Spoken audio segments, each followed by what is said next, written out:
سلام، اگر دوست داری داستان فیلم مزرعه رو بدونی تا آخر این ویدیو با من همراه باش. داستان با یه زوج به اسم نورا و الک شروع میشه. این دو نفر برای تعطیلاتشون راهی یه منطقه روستایی دورافتاده شدن. مدت زیادی تو راه بودن، برای همین ماشین رو کنار یه پمپ بنزین نگه میدارن. اما وقتی هر دو پیاده میشن و به سمت پمپ بنزین میرن، میبینن اونجا کاملا تعطیله و هیچ کس داخلش نیست. ظاهر پمپ بنزین هم جوریه که انگار سالهاست کسی اونجا نیومده. پشت پمپ بنزین نورا یه کمپ کوچیک میبینه که کنار اون یه گوشی موبایل و چند از لباس روی زمین افتاده. نورا با دیدن این صحنه حسابی تعجب میکنه و با خودش میگه کی ممکنه وسایلشو همینجوری ول کرده باشه و رفته باشه. بعد از اینکه برمیگرده سوار ماشین میشن و دوباره به مسیرشون ادامه میدن. نورا هم ماجرای اون کمپ و وسایل رها شده رو برای الک تعریف میکنه. چند دقیقه بعد توی جاده با یه زن روبرو میشن و ماشین رو نگه میدارن. وقتی پیاده میشن متوجه میشن ماشین اون زن وسط جاده خراب شده و الک هم برای کمک مشغول تعمیر ماشینش میشه. اما اون زن از همون اول خیلی بی‌ادبانه با نورا رفتار میکنه و حتی شروع میکنه به تحقیر کردن الک. نورا که حسابی عصبانی شده به الک میگه ولش کنه و بدون اینکه کمکشون رو تموم کنن از اونجا میرن. بعد از مدتی برای ناهار جلوی یه رستوران بین راهی کوچیک توقف میکنن. داخل رستوران برای خودشون همبرگر سفارش میدن، اما درست وقتی مشغول غذا خوردنن الک متوجه میشه یه مرد از همون اول بدون اینکه پلک بزنه به اونا زل زده. وقتی غذاشون تموم میشه و میخوان از رستوران خارج بشن، همون مرد یه دفعه جلوی نورا ظاهر میشه و با لحنی جدی بهش میگه اینجا امنیت نداری. نورا که از قبلم احساس بدی نسبت به این سفر داشته، با شنیدن این حرف بیشتر از قبل نگران میشه. با این حال دوباره سوار ماشین میشن و به راهشون ادامه میدن. هنوز فاصله زیادی نرفته بودن که الک متوجه میشه بنزین ماشین تقریبا تموم شده و باید هرچه زودتر یه پمپ بنزین پیدا کنن. خوشبختانه یه کمی جلوتر یه پمپ بنزین پیدا میکنن و الک ماشین رو بنزین میزنه و از صاحب اونجا میپرسه که اون اطراف جایی برای موندن هست یا نه. اون میگه یه مقدار جلوتر چند تا کلبه چوبیه که معمولا مسافرا شب رو اونجا میگذرونن. نورا و الک هم راهی اون کلبه ها میشن. اما همین که نورا از ماشین پیاده میشه با نگرانی به الک میگه اینجا خیلی ترسناکه و بهتره که الان برگردیم. ولی الک هیچ چیز غیر عادی نمیبینه و سعی میکنه نورا رو آروم کنه و هر دو وارد یکی از کلبه ها میشن. داخل کلبه حسابی کثیف و به هم ریخته است، انگار مدت ها کسی اونجا رو تمیز نکرده. تو همین لحظه یه دفعه مردی داخل کلبه ظاهر میشه. به محض اینکه چشمش به نورا و الک میفته با خوشحالی زیادی از اونها استقبال میکنه. اون مرد نورا و الک رو به کلبه دیگه‌ای میبره و الک از فرصت استفاده میکنه و از اون میپرسه که آیا اون صاحب اون کلبه هاست یا نه. مردم تو جواب میگه چند سال پیش منم مثل شما اتفاقی ماشینم توی اینجا گیر میکنه و اون موقع کاملا از زندگی ناامید بودم. اما بعد از مدتی مسئولیت نگهداری این کلبه ها رو به من سپردن و از اون به بعد همونجا موندم و اینجا مراقب این کلبه ها. ظاهر مرد خیلی ترسناکه و نورا اصلا از اون خوشش نمیاد. برای همین از اون میخواد اتاقو ترک کنه و مردم با عصبانیت از اونجا بیرون میره. تو همین لحظه دوربین تختو نشون میده که روی اون مقدار زیادی خون دیده میشه.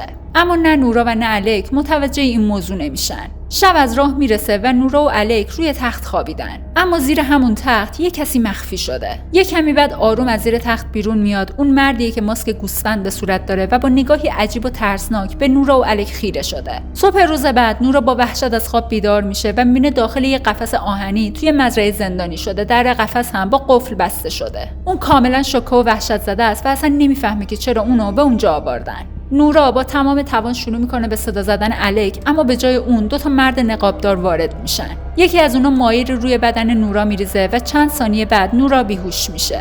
وقتی دوباره به هوش میاد خودش رو توی اتاقی میبینه که به تخت بسته شده. زنی که اون هم ماسک به صورت داره وارد اتاق میشه و نورا با التماس از اون کمک میخواد. اما زن بدون اینکه حرفی بزنه اونو نگه میداره و ماده‌ای رو به بدنش تزریق میکنه. همون لحظه درد شدیدی تمام بدنش رو فرا میگیره و بعد از رفتن اون زن دوباره همون دو مرد نقابدار برمیگردن. نورا رو داخل قفس میندازن و اونو با خودشون میبرن. تو مسیر نورا متوجه میشه که تعداد زیادی کارگر توی این مزرعه مشغول کارن. همه اونو ماسک به صورت دارن بدون اینکه حتی با هم صحبت کنن، فقط مشغول انجام وظایفشونن. یک کمی جلوتر چشم نورا به مردی میفته که کاملا برهنه بسته شده و یکی از افراد نقابدار با خشونت به اون حمله میکنه. تو همین لحظه حقیقت هولناکی فاش میشه. جایی که نورا توی اون زندانی شده در واقع یه مزرعه انسان هاست. جایی که به جای حیوانات انسان‌ها رو پرورش میدن و دقیقاً همون رفتاری رو با اونا میکنن که در مزارع صنعتی با داما انجام میشه. بعد از اون نورا رو داخل یه اتاق قدیمی زندانی میکنن. از طرف دیگه داستان به اتاق دیگه ای میره، جایی که تعداد زیادی مرد و داخل قفس‌های آهنی حبس کردن. تو میون اونا الک هم حضور داره. اون مدام فریاد میزنه و کمک میخواد، اما افراد نقابدار برای ساکت کردنش دهانشو با طناب میبندن. غذایی که به این زندانیا میدن خیلی کمه، به همین دلیل اونا اونقدر ضعیف شدن که حتی رمقی برای حرف زدن ندارن. یه کمی بعد چند تا مرد نقابدار وارد اتاق میشن و اونها 2 نفر از زندانیا رو جلوی چشم الک بیرون میکشن و با ضربه چکش به سرشون اونا رو بیهوش میکنن. بعد نوبت به الک میرسه. اون سعی میکنه فرار کنه اما موفق نمیشه و یکی از اونا با چکش ضربه محکمی به سرش میزنه و اونم بیهوش میشه. بعدش هر 3 نفر رو روی چرخ دستی میندازن و با خودشون میبرن. توی این لحظه مشخص میشه که مردا رو توی این مزرعه فقط برای گوشتشون نگه میدارن، یعنی الک هم قراره به کشتارگاه منتقل بشه. یه کمی بعد مردی با ماسک خوک رو میبینیم که به استقبال فرد دیگه ای میره، کسی که تازه با ماشین وارد مزرعه شده. مرد ماسک خوکی مبلغی پول به اون میده و در عوض دختر جوونی رو تحویل میگیره. اون دختر رو هم به همون محوطه میبرن که بقیه زندانی ها رو اونجا نگهداری میکنن. بعد از اون همون مرد نقابدار سراغ مردی میره که شب قبل کلبه رو در اختیار نورا و الک گذاشته بوده. حالا میفهمیم اسم اون جانه. جان مسئول مدیریت تمام این مزرعه است اما مالک اصلی اون نیست. یک کمی بعد جان وارد آشپزخونه مزرعه میشه، جایی که چندین آشپز مشغول آماده کردن غذان. اون با لحن جدی به همه اونها میگه هر غذایی که آماده میکنن کاملا باید با کیفیت باشه. تو همون موقع به جان زنگ میزنه و صاحب اصلی مزرعه به اون خبر میده که امشب به مزرعه میاد و میخواد برای شام غذای ویژه‌ای براش آماده کنن. بعد از قطع تماس جان همراه چند نفر از افراد نقابدار وارد بخش دیگه‌ای از مزرعه میشه، جایی که زنهایی رو نگه میدارن که به تازگی بچه‌شون به دنیا اومده، یعنی همون زنایی که از اون شیر میگیرن. چند نفر از افراد نقابدار با دستگاه شیر این زنا رو میدوشن و داخل بطری‌ها میریزن. جان هم بطری‌های شیر رو برمی‌داره و از اونجا خارج میشه. یه کمی بعد همون مردی وارد میشه که صاحب پمپ بنزین بوده، همون کسی که الک قبل از رسیدن به کلبه ها از اون بنزین گرفته بوده. حالا میفهمیم اسم اون اندروه. اندرو سعی میکنه با یکی از دخترای زندانی صحبت کنه، اما دختر که از شرایطش به سطوح اومده شروع میکنه به ناسزا گفتن و توهین کردن به اون. اندرو هم کنترل خودش رو از دست میده و همونجا اونو میکشه. وقتی جان از این ماجرا با خبر میشه، هرچه زودتر به افرادش دستور میده که اندرو رو پیدا کنن. تو ادامه دوباره نورا رو میبینیم که غمگین و ناامید داخل قفسش نشسته.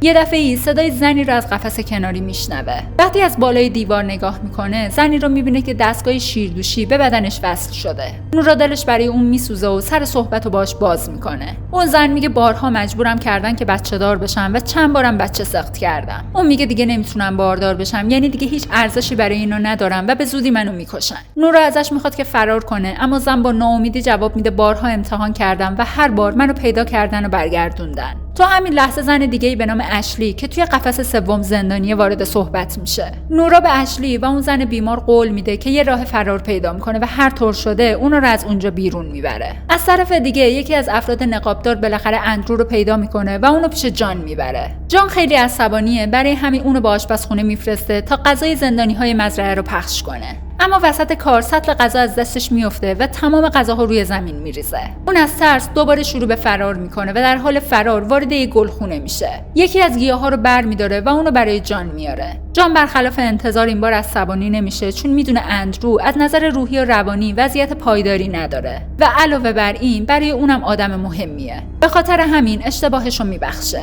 اما بعد از اون جان دستور وحشتناک دیگه ای صادر میکنه، اینکه هر زنی که باردار نمیشه رو بکشن. با شنیدن این دستور 3 نفر از افراد نقابدار وارد قفس همون زن میشن که کنار نورا زندانی بوده. اونا زن رو با طناب میبندن و با خشونت اونو به قتل میرسونن. بعد هم جسدش رو با خودشون میبرن. بعد از دیدن این قتل نورا کاملا امیدش رو از دست میده، اما یه دفعه‌ای در قفس باز میشه. نورا تصور میکنه که افراد نقابدار اومدن سراغش، اما وقتی برمیگرده الکو میبینه. الک به شکل معجزه آسایی موفق شده فرار کنه و خودشو به نورا برسونه. هر دو بدون معطلی شروع به فرار میکنن. تو مسیر نورا یکی از افراد نقابدار رو میبینه و برای اینکه دیده نشن همراه الک داخل یه لوله بزرگ پنهان میشن. بعد از دور شدن اونها دوباره فرارشون رو ادامه میدن تا به کامیون میرسن. الک به شدت زخمی شده و خون زیادی از سرش میره. نورا اونو کنار کامیون میکشه و خودش تلاش میکنه که موتور کامیون رو روشن کنه، اما هر کاری میکنه اون روشن نمیشه. صدای استارت زدن باعث میشه یکی از افراد نقابدار به اونجا بیاد. نورا سریع الیکو پشت کامیون مخفی میکنه و بعد از اینکه فرد نقابدار دور میشه دوباره فرار میکنه. اونها در نهایت خودشونو به یک کلیسا میرسونن و با عجله وارد اون میشن. اما همون موقع الیک متوجه میشه که یکی از افراد نقابدار وارد کلیسا شده. هر دو مخفی میشن و سعی میکنن بی صدا از کلیسا خارج بشن، اما نقابدار اونا رو میبینه. در نتیجه زنگ بزرگ کلیسا رو به صدا در میاره. صدای زنگ توی تمام مزرعه میپیچه و بقیه افراد نقابدار هم متوجه میشن که چند زندانی فرار کرده. نورا و الیک با تمام توان میدوئن، اما یه دفعه پای الیک داخل یه تله فلزی گیر میکنه. نورا هر چقدر تلاش میکنه نمیتونه اونو آزاد کنه و افراد نقابدارم لحظه به لحظه به اونا نزدیک میشن. در نهایت نورا مجبور میشه با قلبی شکسته الیک اونجا تنها بذاره و فرار کنه. اون خودشو داخل یه محوطه حصار کشی شده مخفی میکنه. همون جان و اندرو برای پیدا کردنش وارد اونجا میشن. نورا در حال فرار به قفس پسر بچه‌ای میرسه و از اون میپرسه که راه فرار از اینجا رو بلده یا نه. پسر به اتوبوسی اشاره میکنه که تمام زندانی‌ها رو با اونا به این مزرعه میارن و میگه که اگر راه نجاتی باشه همون اتوبوسه. نورا بدون معطلی به سمت اون میره، اما جان و اندرو هم اونو در حال فرار میبینن و تعقیبش میکنن. از اون طرف نورا با تمام سرعت خودش رو به پارکینگ مزرعه میرسونه، جایی که تعداد زیادی ماشین اونجا پارک شده.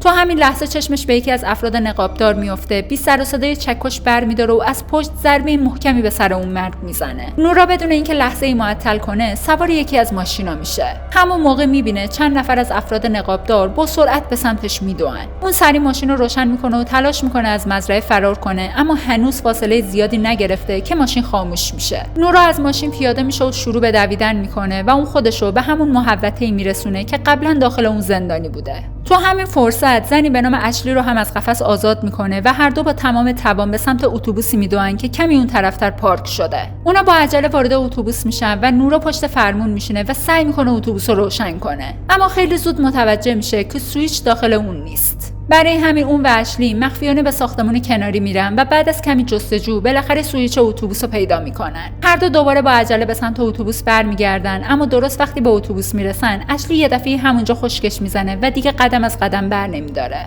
نورا سری پشت فرمون میشینه و با سوئیچی که پیدا کرده اتوبوس رو روشن میکنه، اما وقتی برای حرکت نگاهی پشت سرش میندازه تمام افراد نقابدار مزرعه رو میبینه که بی سر و صدا داخل همون اتوبوس نشستن و مستقیم به اونا خیره شدن. نورا کاملا شوکه میشه و دیگه هیچ راه فراری براشون باقی نمونده. تو آخرین سکانس فیلم صحنه به اتاق غذاخوری تغییر میکنه. صاحب اصلی مزرعه که صورتش پشت این ماسک پنهان شده پشت میز شام نشسته و منتظر غذاشه و حالا حقیقت تلخ ماجرا آشکار میشه. جان برای پذیرایی از صاحب مزرعه نورا و اشلی رو کشته و گوشت اونا رو به عنوان غذای مخصوص روی میز شام سرو کرده.